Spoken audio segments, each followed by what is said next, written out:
Good morning বন্ধুরা, রামধনু রান্নাঘরে সকলকে স্বাগত। আজকের রান্না করতে নিয়ে চলে এসেছি এক নতুন ধরনের রান্না, আলু দিয়ে মেটের চচ্চড়ি। ভিডিওটি সম্পূর্ণ দেখুন, আশা করছি ভালো লাগবে। আর ভালো লাগলে লাইক, শেয়ার ও কমেন্ট করতে কিন্তু ভুলবেন না। কিভাবে করেছি চলুন দেখে নিই। আজকে রান্না করতে চলেছি আলু দিয়ে মেটের চচ্চড়ি। এটা হচ্ছে খাসির মাংস, তার মেটেটাকে আমি ভালো করে ধুয়ে নিয়েছি আর ছোট ছোট টুকরো করে কেটে নিয়েছি। তার সাথে নিয়েছি আলুটাও আমি ঠিক এরকম সাইজ, একটু বড় মেটের থেকে করে নিয়েছি। দেব পেঁয়াজ বাটা, 1 চামচ পেঁয়াজ বাটা, আর দেব এখানে আমি 2 চামচ পেঁয়াজ বাটা দিলাম, 1 চামচ রসুন বাটা, 1 চামচ আদা বাটা, আর দিলাম আর 1 চামচ।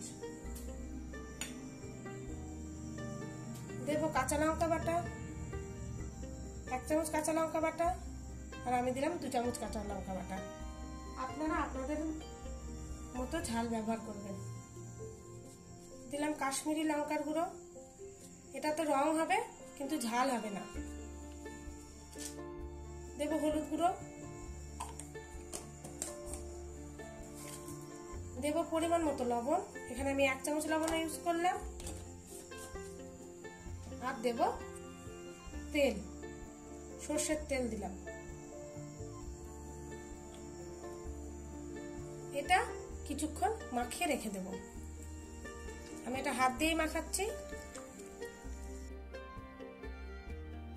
মেটেটা 15 মিনিট ম্যারিনেট করে রেখে দেব।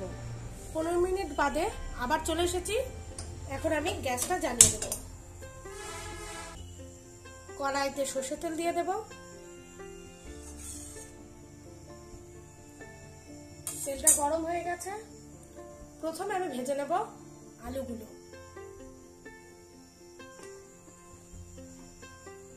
আলুগুলো যখন ভাজবো তখন এর মধ্যে আমি কিছুটা আলু ছাড়বো, তার সাথে সাথে কিছুটা হলুদও দেব। তাহলে এই আলুগুলোর রংটা খুব ভালো হবে।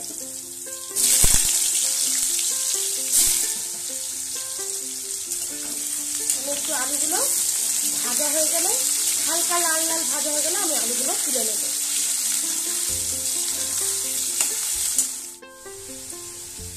আলুটা ভাজা হয়ে গেছে, এবার আমি তুলে নেব। গ্যাসের ফ্লেমটা আমি কিন্তু একদম কমিয়ে রেখেছি। এই তেলের মধ্যে দেব 2টো শুকনো লঙ্কা আর 1টা তেজপাতা।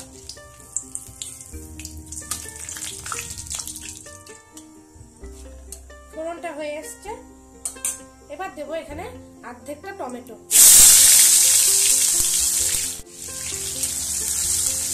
টমেটোটা হালকা ভাজা ভাজা হয়ে এসছে।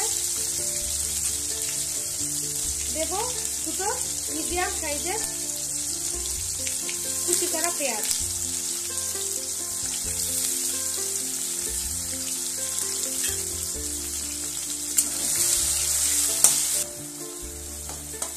পেঁয়াজটা একটু লাল করে ভেজে নেব। পেঁয়াজটা হালকা ভাজা ভাজা হয়ে এসছে। এই সময় গ্যাসের ফ্লেম আমি একদম কমিয়ে দিলাম। এখানে আমি দেব 1/2 চামচ রসুন বাটা, দেব 1/2 চামচ আদা বাটা। যতটুকু মাংসের মেটে রয়েছে আমি সেই পরিমাণেরই মশলা দিচ্ছি। দেব 1 চামচের কম, 1/2 চামচের মতো আমি জিরে গুঁড়ো।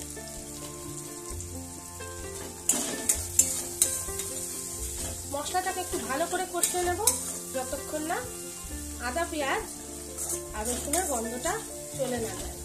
কাঁচা গন্ধটা যাতে চলে যায় ততক্ষণ এটা ভাজবো। মশলাটাকে একটু ভালো করে কষিয়ে নেব। মশলাটা ভাজা হয়ে গেছে। আগে থেকে ম্যারিনেট করা মেটেটা আমি এখানে ঢেলে দিলাম।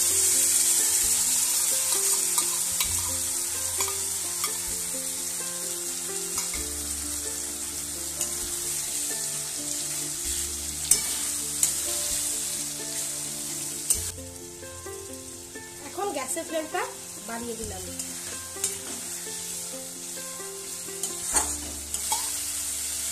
কিছুটা জল অ্যাড করলাম।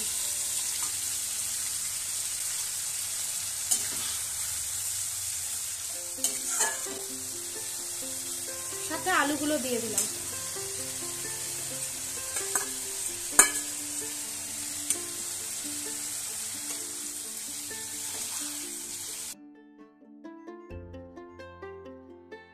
এখন গ্যাসের ফ্লেমটা একদম কমিয়ে দিলাম।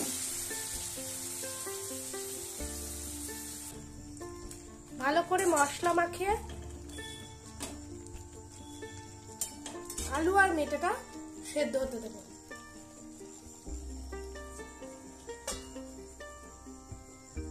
কিছুক্ষণ ঢেকে রাখবো। কিছুক্ষণ বাদে চলে এসেছি। এদিকে মেটেটাও কিন্তু কষা হয়ে গেছে আর মেটে আলুটাও কিন্তু সিদ্ধ হয়ে গেছে। আলুটা সেদ্ধ হয়ে গেছে, সাথে মেটেটাও সেদ্ধ হয়ে গেছে।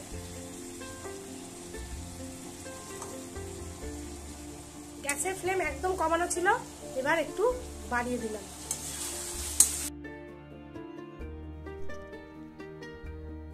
প্রথমে ম্যারিনেট করার সময় কিছুটা লবণ দেওয়া ছিল আর সামান্য পরিমাণ লবণ এখন দিয়ে দিলাম। মশলাটা ভালো করে কষে গেছে, এবার দিয়ে দেব সামান্য পরিমাণ জল। এটা একটু কষা কষাই হবে।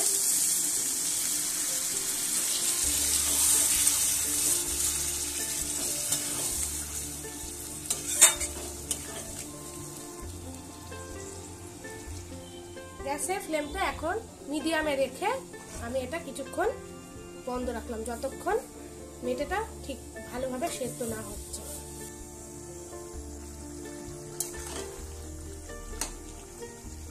গ্যাসের ফ্লেমটা কিন্তু কমানোই আছে। এখন মেটে ও আলু দুটোই সেদ্ধ হয়ে গেছে, এবার আমি এটাকে নামিয়ে দেব। আপনারা যেরকম গ্রেভি রাখতে চাইবেন সেরকম রাখবেন। আমি একটু এরকম কষা কষাই রাখলাম। এবার দেব শাহি গরম মশলা, কিছুটা উপরে ছড়িয়ে দিলাম।